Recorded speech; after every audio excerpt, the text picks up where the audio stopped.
Acidic Tamsic life versus Satvic alkaline life. So usually my videos are around spirituality and everything, and yeah, almost like in what topic there is no spirituality, right? So even today my topic is around health, around skin health, around around your whole being, health of your whole being, yeah, I'm going to talk around the holistic health in this video, and it's going to take a little spiritual tangent to it, and it's really going to make a whole lot of sense to you, and it has been my own experience. So yeah, stay tuned. This video, somebody who's really going through a little bit skin problems, stuff like that, right? So yeah, stay tuned. So okay, so first of all, I want to discuss about how I got introduced to alkaline life. Okay, so basically, so yeah, my mom, you know how mothers are. So my mom made sure that that I drink a full glass of milk every day in the morning, even when I go to work. Even before going to work, she makes sure. Even when I was going to work, like I was an adult, I was 20 plus, and she made sure that I'm gonna have a glass full of milk, and that's how I'm gonna go to work, right? And I never liked having milk at all. I mean, it's not like at all, but in the morning, especially, and yeah, in the morning, especially, I never liked it. Um, yeah, as a child, I liked it. Uh, yeah, I mean, the hot milk, I liked it, but yeah, in the morning, especially, I never liked it. So instinctively and intuitively, I started having coconut water on the empty stomach, right? Um, so that, uh, so basically, I felt like my body is a lot more acidic when I have milk in the morning. First thing in the morning, when I'm having milk, it's making my body very acidic. Instinctively, I felt that about my body.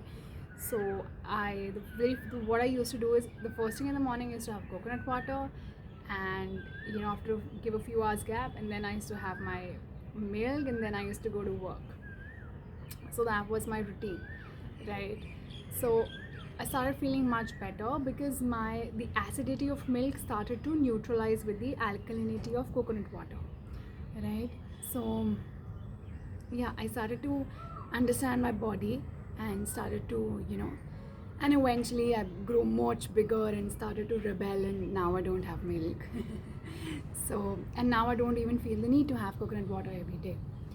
So yeah, I mean, I started to understand like our body requires a lot more, you know, yeah, it wants to maintain a kind of a pH balance, and it wants to be more on the alkaline side rather than acidic side. So yeah, and as more and more I work on my spiritual journey, I feel like having more alkaline foods. I feel like I feel like having more alkaline foods. Sorry, getting distracted by birds. A pigeon never sits there. The first time I'm seeing him sitting there. Oh, because of the crow, maybe.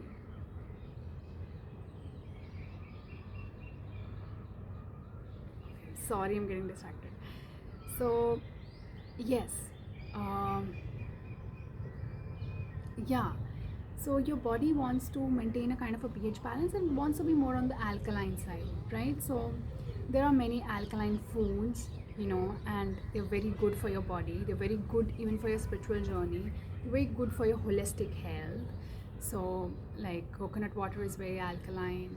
Um, Vetiver water is very alkaline. Rose water is very alkaline. Organic roses, please, because roses are heavily come with pesticides and insecticides. Fruits, all kinds of fruits are, they have very alkaline nature. Even citrus food have alkaline nature. You know, even citrus foods have alkaline nature. And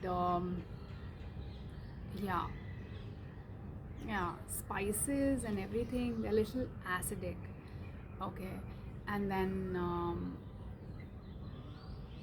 yeah, they're very good for your overall health, you know. And on a serious note, I was never motivated to do, you know, I was never to work on my health. I was never that motivated to work on my health. It's only when spirituality came into my life, I knew I had to work on that. Okay. While I was a kid, I think my motivation, uh, yeah, I never had any motivation on health. I don't think so. But yeah, spirituality made sure that I work on my body as well, because I need my body fresh and alive so that I am able to tune more with the Mother Earth. So yeah, tune more to the source, to the spirit, to the God, right? Yeah. So yeah, we actually need to maintain our alkaline, you know, alkalinity of the body. Um, so yeah, let me come. Okay, so while I was a child, when I was a child, I mean, when I was a teenager, whatever, I had acne, and yeah, but you know, as I grew on my spiritual journey, as you know, I started finding my answers, as I started growing on my spiritual journey, my acne also reduced. So acne is also a kind of a symptom of having acidic body. Okay, you're having an acidic body, that's also a symptom. A water is even made acidic, you know, the alkalinity is shaken, the real alkalinity of water is also shaken a lot. So it's always good to keep store water in a container. You know, in India, in some parts they really used to worship water. You know, they used to go to the river, they used to get water in the pots, they used to keep the water calm and cool there, and then they used to worship it. It also increases the alkalinity of water. Okay, and yeah, mud. I mean, keeping water in terracotta vessels, very good. In mud vessels, very good. Okay, and India has been doing that for like centuries, right? So yeah, mud water is a very alkaline, very alkaline, very alkaline. Then keeping water in copper vessel is also alkaline, but not as alkaline as. I am just telling all of this on the basis of my own sensitivity to these foods, right? My own experience of these, you know, these food. So yeah, as you grow on a spiritual journey, your sensitivity increases even towards your food. So they help you out. Yeah. So yeah, all these are very good sources of alkalinity. Water is the utmost alkaline. Water is the utmost alkaline, and yeah, yeah, yeah. Cucumber is again alkaline, and then yeah, fruits themselves are very alkaline. Okay, so when I was a child, I had acne, and as I worked on my spiritual journey, my acne kind of reduced, my skin health got better, my my body got better, and uh, and of course, little bit external things you change. You change a little bit of your external foods and everything, and yes. But what deeply happened was that the more and more thoughts a mind creates, the more and more thoughts a mind creates, and more the speed of the thoughts. For example, if you're overthinking, you know, at a if you're overthinking, you're worried, you're stressed, the acidity in the body increases, right? So it may your body is going to show some symptoms to it. So it may show it in the form of acne, it may show it in the form of something else, something else, something else. But it's good that your body shows some kind of symptoms, you know, and it does not mean that you have to go to a doctor when any symptom shows up. Sometimes Yeah, sometimes it's so important for your body to purge. Your body is like purging, right? It's because a lot of energy is created. A lot of energy is created when you overthink, when you unnecessary energy is created in the body. It takes the form of a heat. So when you're overthinking, when you are so much in your thought, you're stressed, you're worried, you're very much in the survival process, you don't know how to surrender, it just increases the heat in the body. Even meditation, even yoga also brings in some kind of yoga. I mean, hatha yoga, yes, it helps you to purge out the heat. But when you sit for meditation, or you're really into some sort of sadhana, it also brings some kind of a very pure heat into the body. Okay, it brings in a very pure kind of heat into the body. And yeah, it's yeah, it also brings in a very pure kind of heat into the body, and it's so good. It makes you warm, right? It creates a warmth and a coziness in the body, which is also very good. But yeah, the heat generated because of your thoughts, the heat generated because you're overthinking, you're stressed, it because you're in the survival mode, right? It may show up in some kind of, yeah, your body's going to purge, your body's going to show up, some kind of symptoms.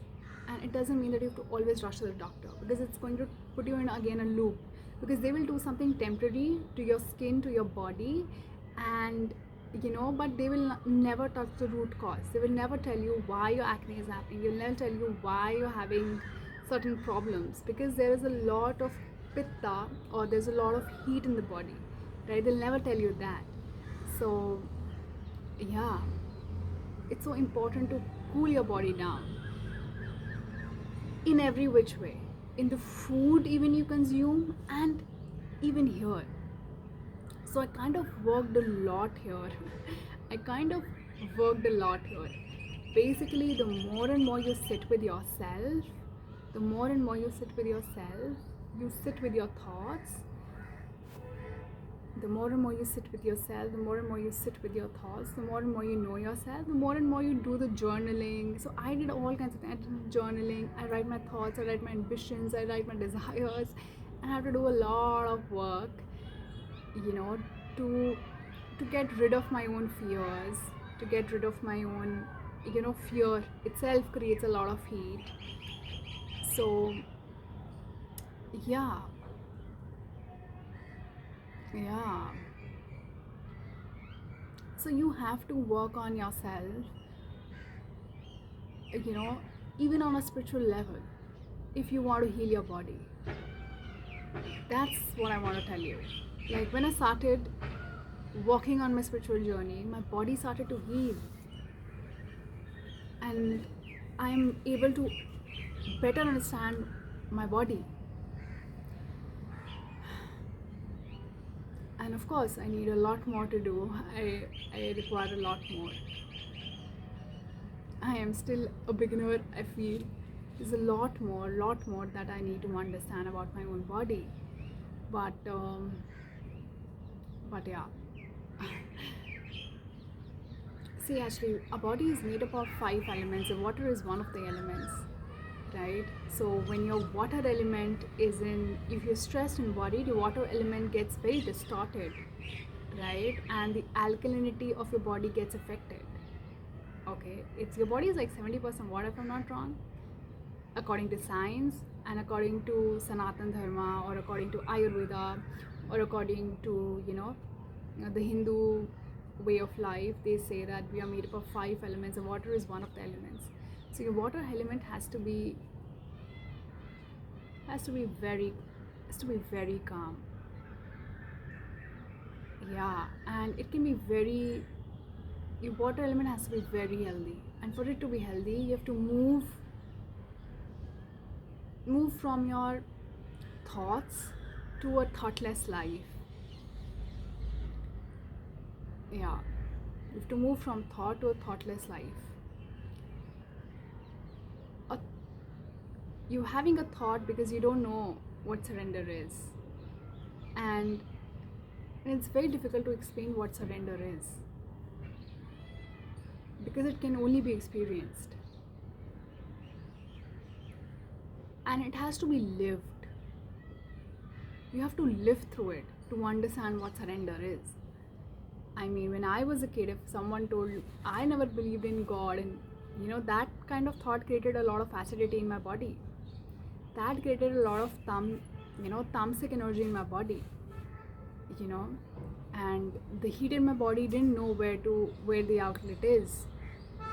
The thought itself that God didn't existed, it created a lot of safety issues for me, security issues for me. Like I'm all by myself in the world, you know. So these kind of thoughts, they create a kind of tamsic energy in you. They create acidity in you, and it definitely affects your body, you know. So when people want to heal their bodies, you cannot not, you know, escape the spiritual path. If you really want to heal your body, if you really want holistic health, you cannot not escape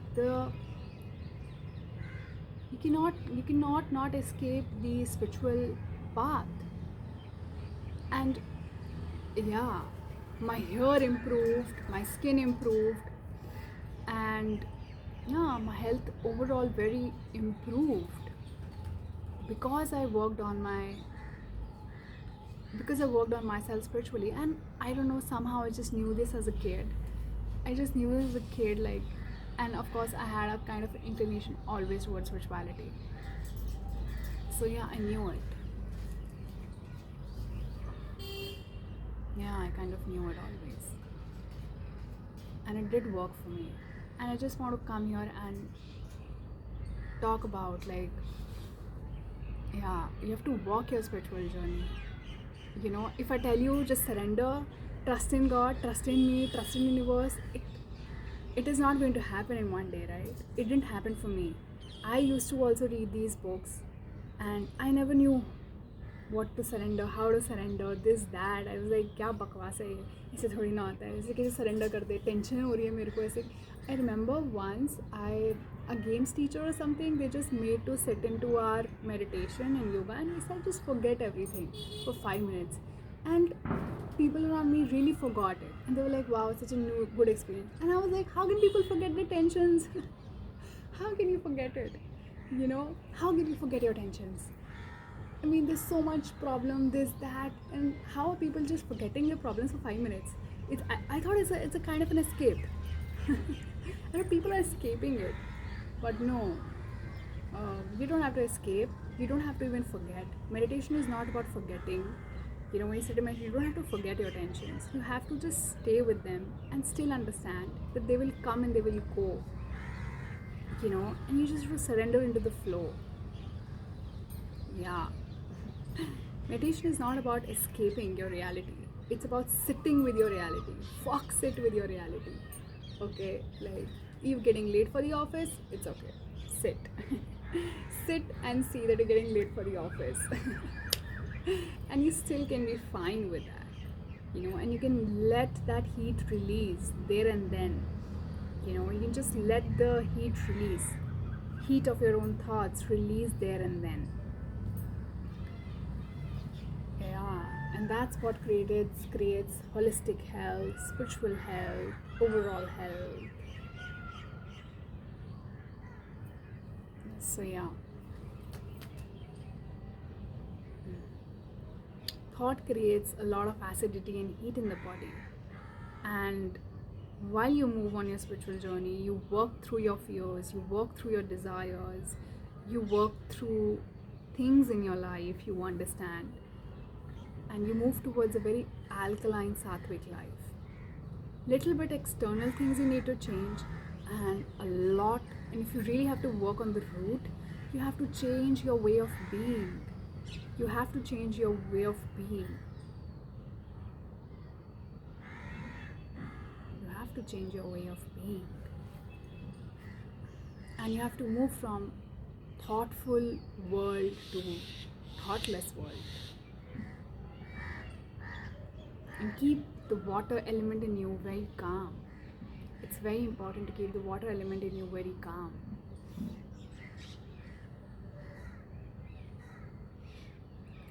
And I really cannot explain what surrender is. I mean, I won't say that my thoughts are like 0% now, but they're still there. But, and I am still practicing my surrendering. I'm still practicing, I'm still on the path, but I have still done a lot of work.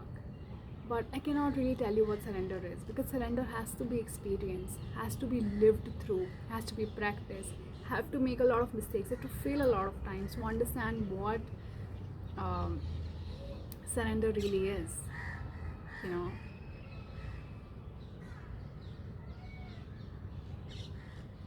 God is with you even in hell. God is with you even in heaven. He's with you all the time.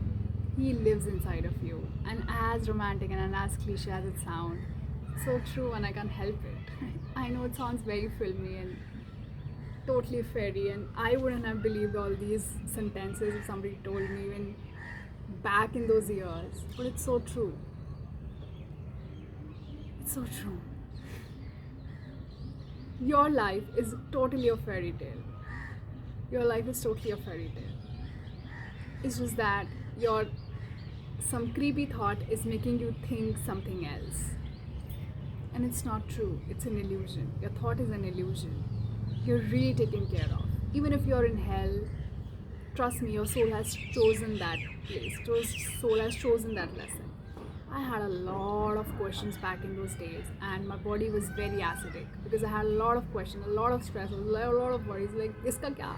Like, how does this happen? ये वैसे work कर रहा है. My first poem that I ever wrote, I guess I was in 10th class or something. Maybe I was in 9th class. The first poem I wrote was about rain. I wrote a Hindi poem about barish. And then I guess the second poem or something that I wrote was about nature.